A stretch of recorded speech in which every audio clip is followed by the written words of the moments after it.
شر پسیکولوژیک PKK li dijî gelê Herêma Kurdistanê û hêsirên tîmsahan. PKK şêwazekî nûyê êrişê li dijî Herêma Kurdistanê û gelê wê pêş xistiye. Di rojên dawî da medyaya fermî ya PKK hesabên medyaya civakî û YouTuberan gelek caran Herêma Kurdistanê kirine armanca rojava xwe. Lê belê zimanê nûçeyan li gorî berê vê carî pir cuda ye.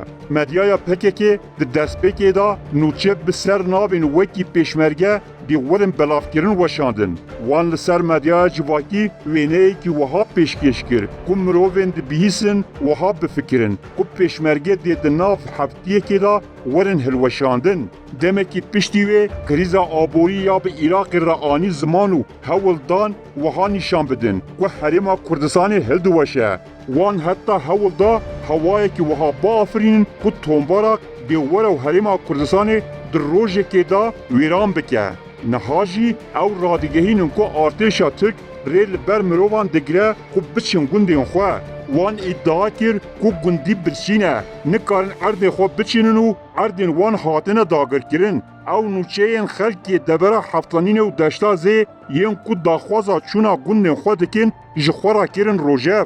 Her Kurdekî welatperêz dizane ku li dijî Herêma Kurdistanê eniyekê dijî Kurdistanê heye û di nav civaka Kurd de jî hevkarên wan hene. Bi salan e wan gelek rêbazên aborî, siyasî û leşkerî ceribandin da ku Herêma Kurdistanê hilweşînin. Balkêş e ku PKK jî bi her kesekî ku hewil dide Herêma Kurdistanê hilweşîne re hevalbendiyekî canûdilî kiriye. Yên ku dixwazin pêşmerge ji holê rakin pêkhateyên hejda şeعبî ne. PKK ji sala 2013 û vir ve bi hejda şeعبî re di hevkariyê de ye û hên jî li ser heman xetê ye. Di 10 salên dawî da PKK ji hejda şeعبî bêhtir pêşmerge şehîd xistine.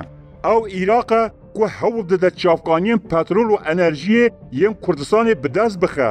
PKK di navbera salên 2015-2022 da 5 caran boriyên petrolê yên Kurdistanê bombebaran kirin û bi milyonan dolar zarar da gelê başûrê Kurdistanê. Cemîl Bayik hevserokê kecekê di duyî gulana sala 2022 da gotibû em ê nehêlin Kurdistan gazê bifiroje Ewropa. Derbarê gundên ku ji aliyê Tirkiye ve hatine dagirkirin de divê PKK şerin bike ku li ser biaxive.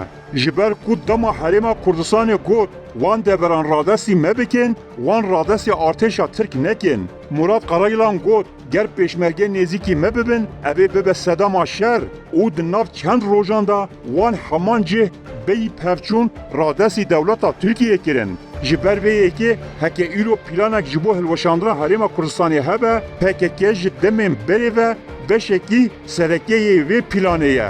Niha nûçeyên ku ev li ser hewildanên biçûkirina Herêma Kurdistanê radigehînin ne rexnedaneke li ser kiryarên wan ên berê ne. Ev ne hişyariyekî li ser xeteriyê ye. Ev tenê dilxweşiyekê ji bo PKK.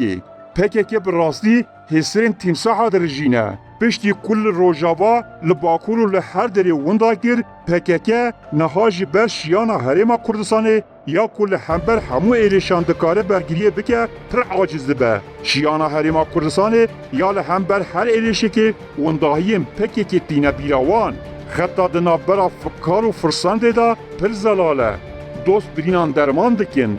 Lê firsandperêst li bendê ne ku birîn xedar bibe. PKK li bendê ye ku Herêma Kurdistanê hilweşe. Da ku ew bikarîbin bibêjin, binêrin. Ew jî hilweşiyan.